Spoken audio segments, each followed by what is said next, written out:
Welcome. My talk today is why marketing can be a risky business and why that is okay. So we've had a pretty tricky year actually within marketing. We've had some really tricky headlines to deal with. We've had some quite tough headlines. There's a lot of brands that have had quite a big slamming actually in the press in terms of some negative backlash. We've had people on social media really hitting home if brands have tried to put it out there and been a bit risky in terms of what their social campaigns are going to be. And we've had brands very recently, like that one, where actually they've got a really bad public backlash and they've had to really quickly change their approach in terms of their campaign strategy. Now for me, this makes me worry about 2018 in terms of whether brands are going to start thinking they have to play it too safe and play it safely with their campaign strategies for next year.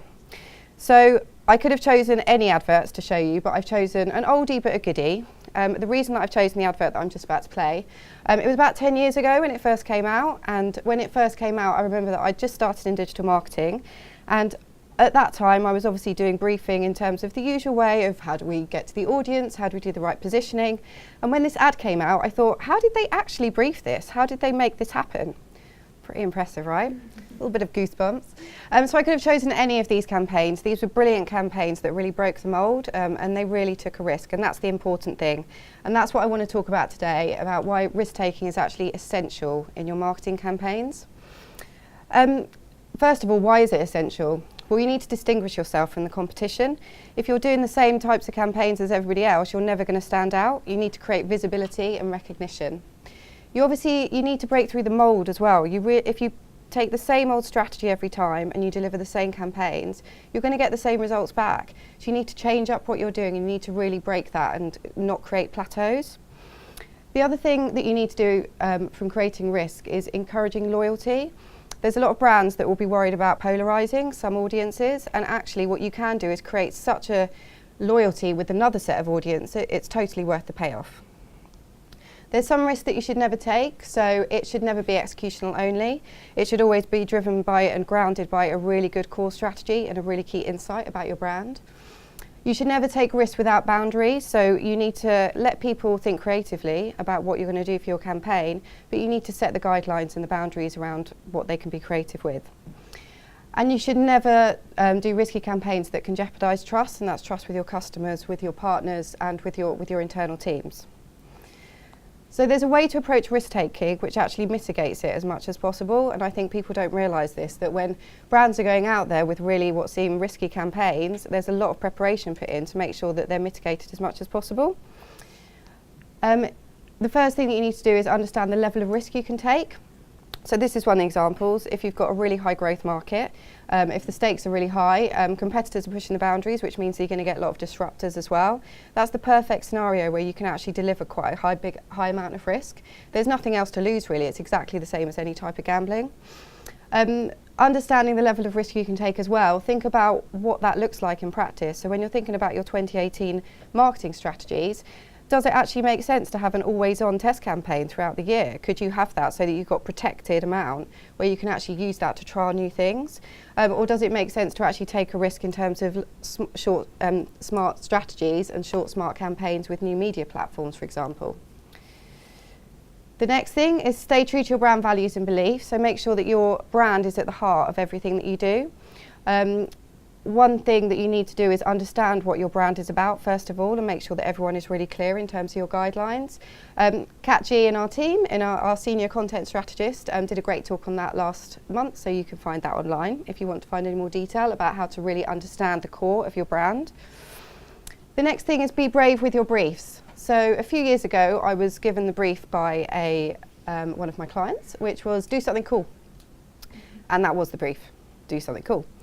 So I obviously questioned from that, I obviously got a lot more information, but just the very fact that they'd started off with that as the brief meant that I had a real confidence that they wanted me to try something new and innovative. And essentially it was one of the coolest campaigns that I've ever worked on. It was completely new and it broke boundaries, and it actually got a Google case study out of it. The next thing, don't be formulaic. Sometimes as brands we just stick to the same type of briefing, so we think about who the audience is, how we're going to position, what we're going to target. Actually, what about doing something the same way as Cadbury's did, which is their brief for that particular campaign was just get the love back. they'd realised there was a plateau in terms of the audience that they were trying to get to, and customers had fallen out of love with their brand. So they just literally put on the brief, get the love back, and that's where the agency came back with that idea. So bring in the emotion and really think about how you want people to think and feel after they've finished with your campaign. The next thing is create a safety net.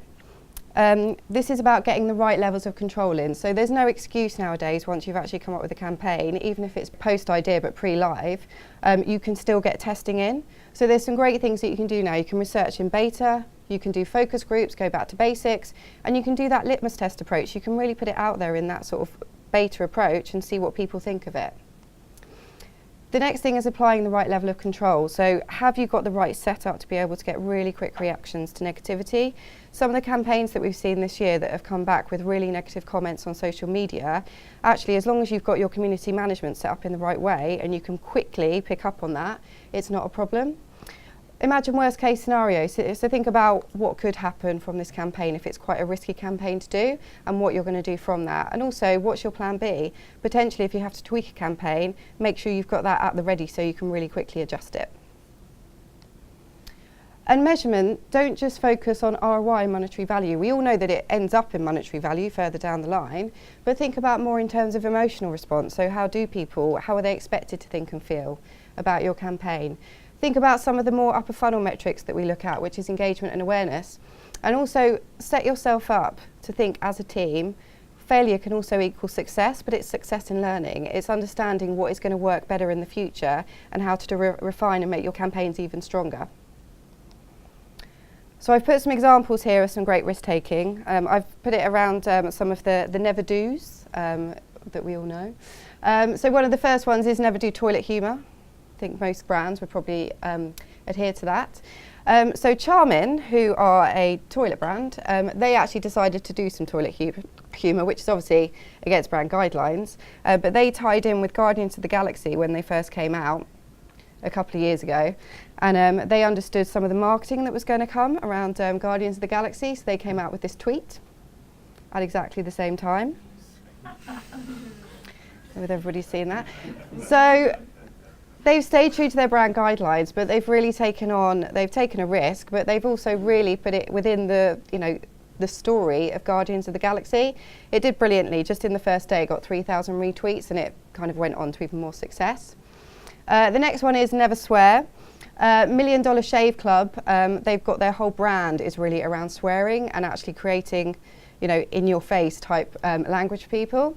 So their whole campaign was around our blades are fucking great. And they got 80 million views, and that was in the first few weeks of that launching. The next one is never advertise on risque sites. Obviously, most risque sites could be porn sites. Eat24, who is the equivalent in the US of Just Eat over here, I know.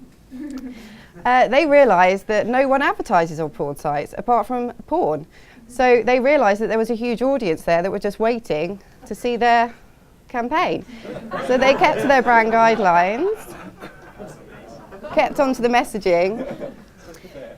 They got 3 times more impressions than all of the other platforms combined. They had a huge spike in revenue, and 90% of their traffic through this campaign was from first-time visitors. Brilliant campaigns. And that's it. Now go create your own gorillas.